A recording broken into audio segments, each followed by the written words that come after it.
What's good, YouTube, and welcome to the house. Boy, does it feel good to say that. I'm back from Yu-Gi-Oh! Nationals and Godzilla Fest, if you didn't know why I was gone. It was so great to meet some of the mods, other Yu-Gi tubers, as well as the viewers, and I've also got to say, the weather was so much nicer than this 109-degree heat out here, so if I start pouring buckets of sweat under these camera lights, do forgive me. I packed on a couple pounds with that deep dish pizza. We'll do the recap at the end of the video. We have a lot to get to on today's Market Watch, starting with a new sponsor, Millennium Threads. I've been watching this guy do his work for a while, and I really liked everything that came out, and the tipping point was, I really like these Blue Eyes and Pot of Greed designs. We'll talk about price point in a bit, because code What's Good 10 for 10% off. You can't brain dead enter What's Good 5, but you get an extra 5% off for it. Will work over on his site, and I've got to say, in terms of value, the best thing,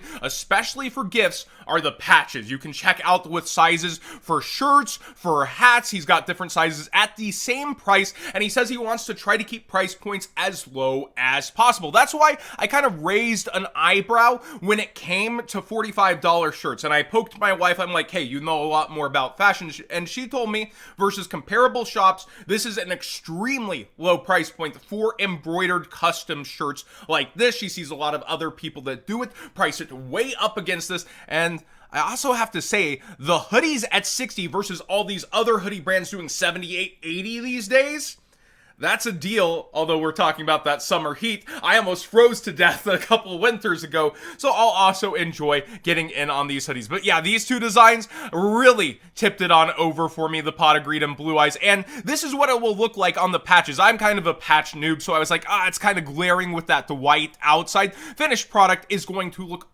so much really integrated and better, and just great quality on Colute, Invocation. If you got a DD fan, you got Swirl Slime, Necro Slime, you got this Polymerization Swirl, Scapegoats. Yeah, they've got a lot going on, and my friend Yada Locked over here, I see. So again, code What's Good 10 for 10% off. Amazing value on the patches, really great value on the hoodies, and I get that the eyebrow might raise at the price on the t-shirts, but 10% off should hopefully help that a little bit more. And they ship internationally, by the way, which not a lot of sponsors do that.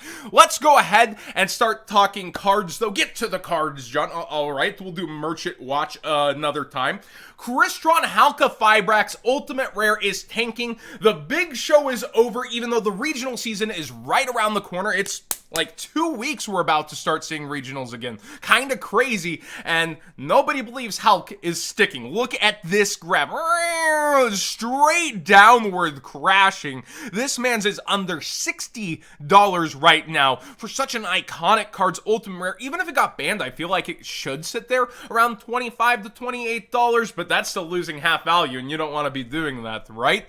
But yeah, where do you guys think it would be if it was banned? Not a financial advisor channel. Cards can go many different prices and places, but I really find this one to like just be something to stare at. And then you do have the more easy access Ultra that came out recently, and Ghost from the past too. So would they be banning it so soon? Let me also know your thoughts on that. I think they could be, but I also think they'll give it a format with, you know, Power of the Elements. I don't see a emergency ban list or anything like that coming in. I think they learned their mistake from Pepe, where they had an expected format, and they didn't let Cosmo try to really fill out things, and a lot of people complained about how much value they lost on Bosch.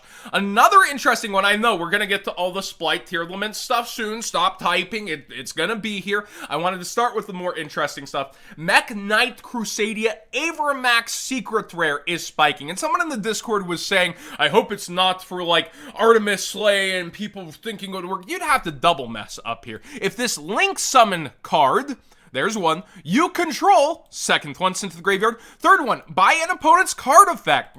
You would really have to mess up to think that would work graveyard effect-wise with that. I think there's another reason, because we're also seeing Masquerena, the Starlight Rare, get hard targeted here.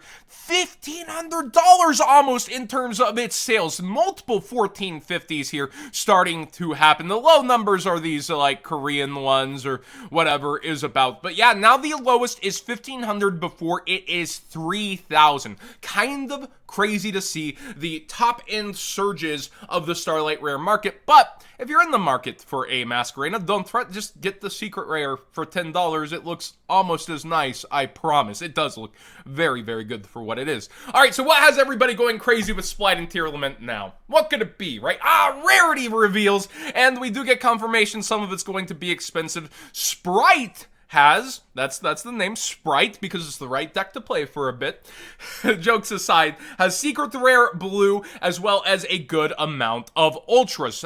You have it over on Rev's cards if you want to see the full reveals. And then Tombox today has the secret rares, 2 of them up on Tearlaments, and a decent amount of ultras there as well. So people that have bought deep into Pod are kind of cheering. They know they got some value coming out. If they are going in sealed, I would go sealed to keep sealed, although like Burst of Destiny, you might see a spike at first, and with how freaking ordered the set is, there may be an overabundance. We will have to wait and see, but the longevity of the set definitely begins to go long-term because you have the Ishizu stuff coming out in November that helps the Tearlaments, you have more support for it in the future, and Spright getting more support down the road.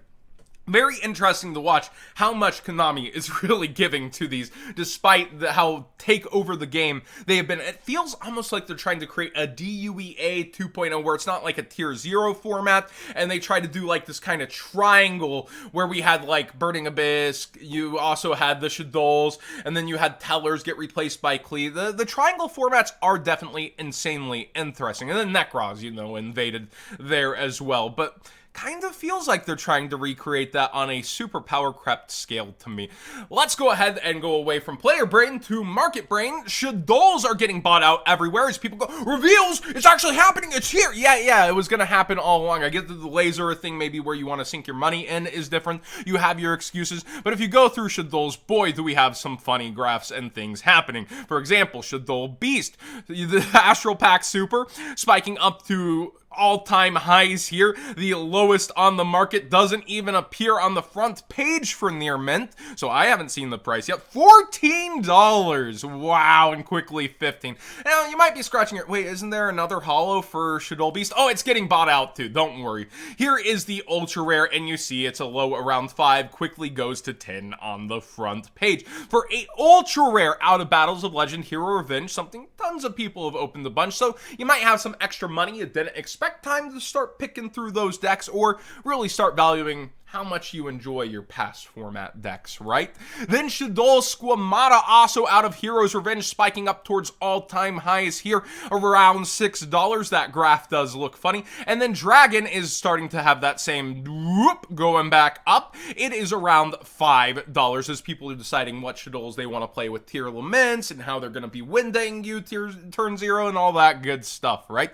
Instant Fusion as well as Millennium Eyes Restrict are spiking hard for Tearlaments as well. You can see that the ultimate rare is nearing $200. The Cup of Noodles is always something that I have enjoyed even when it got limited. I feel like it's really hard to justify a ban. Power 1-ups are a thing in the game, but you can see once upon a time the graph was higher, but now the prices are actually surpassing where the graph has caught up in terms of where they are listed and almost in terms of where they are selling at. A couple of sales and it will be over its past all-time high. Millennium Eyes Restrict, a very good card. We've seen it in so many different strategies. Pendulum, right? But the Millennium Eyes Restrict, I feel like having the one of Instant Fusion for it, you get that constant conversation of, is the one card versus one card over here in a tight extra deck worth it? A lot of the times it does end up being actually worth it for the decks playing this card. Totally Awesome is getting bought out for the umpteenth time. On the last Market Watch, I told you guys I was tired of covering the same buyout over and over again, but having a conversation with somebody at Nats, it's like you are witnessing history being made, and the boring conversation is like the in-between, right? Like Vanity's Emptiness at 15. Nobody talks about when it hit $15 consistently, right? They talk about when it first bumped up to 5, and then when it bumped up to $35 in Necros format. They don't talk about when it was 15. So it is still interesting to track the history of cards as Totally Awesome Secret Rares near, actually before a reprint, it's all-time high, around the What was that actually? 65, 75, 85? Where did Toad max? Let me know in the comment section down below. I believe in the 80s, during hype times was its old max. So kind of getting towards 50 right now on the Mega Pack secrets. And the OGs, let's see where the lowest first ed is. Oh, it appears pretty fast at $64. Still closing in towards that $80 price point, if that was the max, which I'm pretty sure because of Zodiac and it being the, even though it took a jump, the second deck in the format, I'm pretty sure that's around where it did the max, but maybe history does have a way of evading. The people go towards specific events sometimes to highlight a price, and I do think there's merit to that, like Dark Arm Dragon, and it's above $300 price point, Costa Mesa. So I do think there is actually, like, in the room, this happened for so many people. I do think that can be actually quoted as a price point. Ronin Totem is around $30 for the super rares, and the commons are pushing above $5 here still, and the rest of the Froggy engine lowest is now $310 for a top-rated seller's. Wow, that's actually not mint. What? Wait, $325?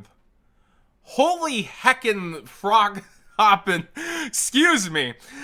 Wow, and actual sales for a light play at $332. I didn't stare at this page hard enough before actually doing this video. This is genuine reaction here. This is crazy to see. New Ultimate Rare highs. People want 3 of these. Very memorable card. People had these for past formats, so a lot of them are off the market. Whew, what a card Swap Frog is. That is insane to see it to reach these levels.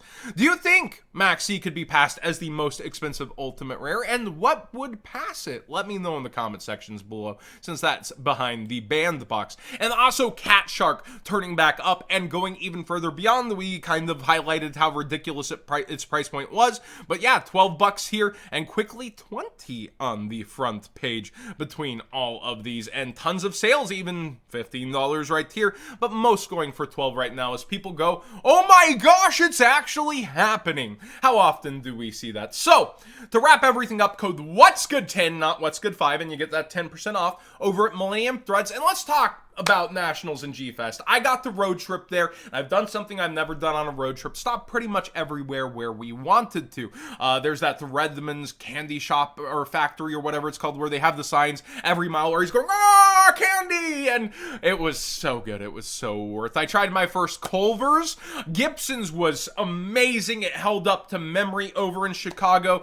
We did do Pizza Uno's. I pulled Zodiac and I asked them, like, what are some places authentic to eat down in Chicago, and Pizza Uno's came up. That crust insanely different than Giordano's, and really just an authentic pie, just so much cheese. It was so good. I posted on Twitter, and a European was like, I don't understand what I'm looking at. I was like, Chicago pizza. I'm from Europe. I don't understand. It puts the pie and pizza pie, and they're like, oh man, Chicago was so much fun. For Godzilla Fest, they had one of the actresses that actually was in the 70s movie versus Mechagodzilla as the star of, like, the movie, and she introduced the movie in the historic Pickwick Theater. Huge screen, really great quality. So awesome to watch a 70s movie on the big screen in that kind of presentation. I did enjoy Godzilla Fest. They were super inclusive. They had quiet rooms for people. It was the biggest Godzilla Fest ever, as I understand. And then Yu-Gi-Oh! Nationals, there were at least 4,000 people in that room. Like 1,800 people played, but it was so crowded. They had walls of side events going. I did not get to meet Jaden's voice actor. The line was so long, I wasn't going to make my wife sit there for over an hour plus just to, you know, have stuff signed. She's there for Godzilla Fest too. Also why I didn't want to, you know, make her sit there or go to Godzilla Fest alone. I wanted to hang out with her all weekend, and it was so fun. It's the second time I've ever been at a Yu-Gi-Oh! Event not playing Yu-Gi-Oh! The other time being Worlds, where obviously I wouldn't qualify for Worlds, and Vegas, and discovering Vegas was also that fun. So, back to the competitive season. Mine's getting on track. Master Duel has plenty going on, but I'm kind of losing love with Master Duel slowly, if I'm honest, and I think I'm going to be concentrating a lot more on the physical products and those kind of things, especially in the streams. I think Master Duel will have to be like Donowald, because honestly, and I'm kind of slowly losing love with it. I don't know what it is. Like, I was hanging on to it a lot longer than the other tubers that I know, and there is some charm to, like, the festivals. They need a tournament. Let's be honest. They have the tournament section. You did all this. It's the perfect time for it. You have everything going. You've proved you can handle the load in the festivals. Do a tournament, and you got me back, Master Duel. But, that being said, here we go. Into a brand new format. We've already had tons of buyouts going in. Let's see what lives up to the hype, and let's see what the wrench Konami throws into the works with a ban list at some point, maybe, during the formats. But regional change, season, product change, let's enjoy and see what happens. And again, shoutouts to Millennium Threads. I've really enjoyed what they've been putting out here. Thanks for watching, everybody.